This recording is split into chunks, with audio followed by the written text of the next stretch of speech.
Well, our operations have gone back full scale this morning with, of course, daylight coming and the sun rising, of course, at light. Some of those operations overnight were a little bit scaled back a little bit, just simply because of darkness and the rough terrain as well. But once daylight came, we were able to increase those operations back to full scale. As of right now, we have probably about, give or take, about 75 public safety officers who have signed in here at the Unified Command, which is at what they call the barn here at Oconee State Park, and probably, according to Emergency Manager Crine, about 20 to 30 volunteers who are also here as well helping the search. So we've got representing public safety agencies besides Oconee County Emergency Management and the Greenville County Sheriff's Office. There is the Oconee County Sheriff's Office as well, Greenville County Emergency Management, South Carolina Department of Natural Resources, South Carolina Law Enforcement Divisions, the South Carolina State Parks. We've got other public safety agencies who are assisting in the search as well. Prisma EMS is also here.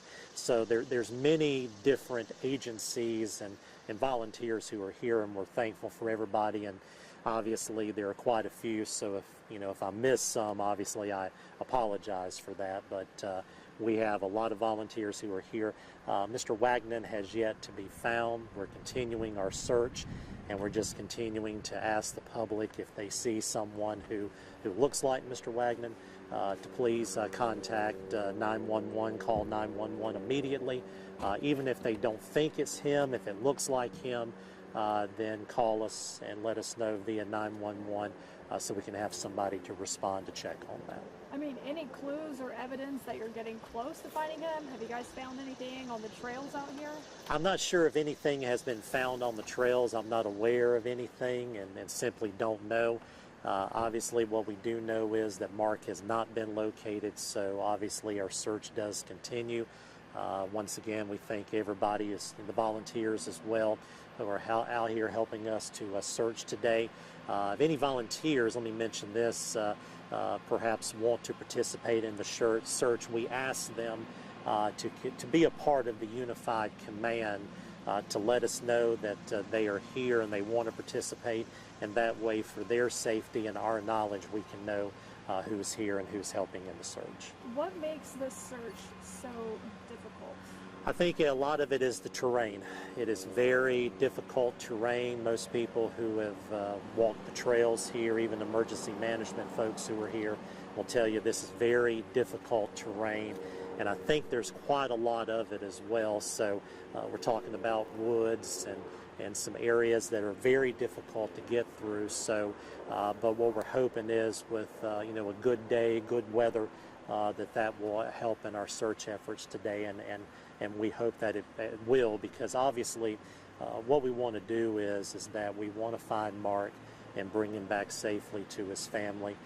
That's been our #1 priority in all this, and really any search for that matter, is to find the person missing safe and reunite them with their families. Would you say time is of the essence in a case like this? I think it is true with anything like this. Time is of the essence.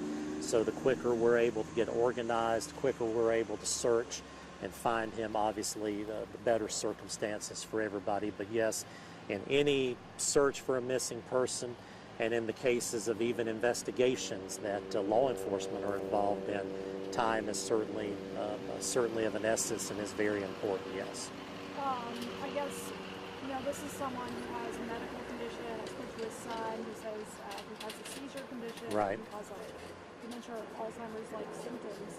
I mean, is it easy to get turned around out here, just as someone who doesn't have, cognition issues? Well, it's once again, it is very difficult terrain if you get on the trails or whatever else. Obviously, the roads can be very curvy, so I think it's true. Any knowledge of any area that you travel in, the less knowledge you have, the more difficult it can be to navigate roads. And then if you do happen to walk a trail, sometimes people can get lost. I know emergency management does conduct searches of people who are hiking on a lot of the trails here in Oconee County. during the hiking season, perhaps during spring and summer.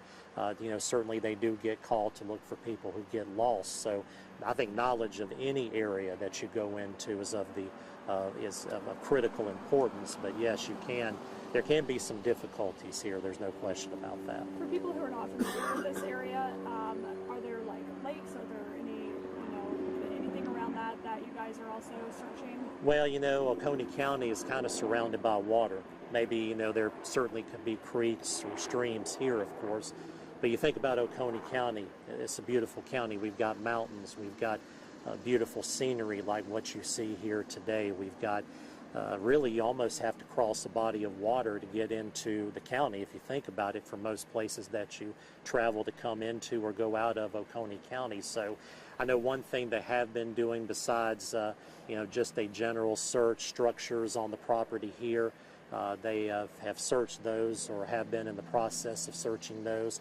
I know some agencies have kind of reached out to homeowners in the area, kind of, checking with them, have you seen anything, or checking structures on those properties as well. So one thing that we asked in the news release last night, and what we asked for today is, for property owners, if you have structures on your property, search those structures thoroughly if you haven't done so already. In a search like this, public's help is so critical, and we certainly value it and we need it. So if you see someone who looks like Mark, even if you think, well, maybe that's not Mark, call 911 anyway. If you haven't searched any structures at your home or your home, search and see if maybe he might be there. Some people have vacation homes in this part of Oconee County. Maybe if you know somebody who can search those or search other structures, do so. Public help is so critical in situations like this. His car was found yesterday by a hiker. Was there anything found in his car that could be of importance with this search? Well, I know there were some items that were found, but I'm not sure if those particular items are anything that could lead to maybe a location where he might be at. But there were some items that were discovered in his vehicle, and the vehicle was actually towed away from where it was located at yesterday. So, cell phone service out here is rough. So, I mean, even if, he did have a cell phone on him, is that something you guys are trying to, see if he can pick up a signal or track or anything? But service is so limited. Well, anything that we can do to try to find where he is, certainly we're bringing that to light, including technology. For example, last night, even though some of those operations maybe were kind of scaled back a little bit, we did use drones and did use dogs last night. So certainly technology can be something that we could, possibly use to try to locate him in any situation. I'm not sure if he had a cell phone on him when he went missing. I don't know that for sure. But obviously any use of technology that we can will certainly, in any situation, benefit things greatly.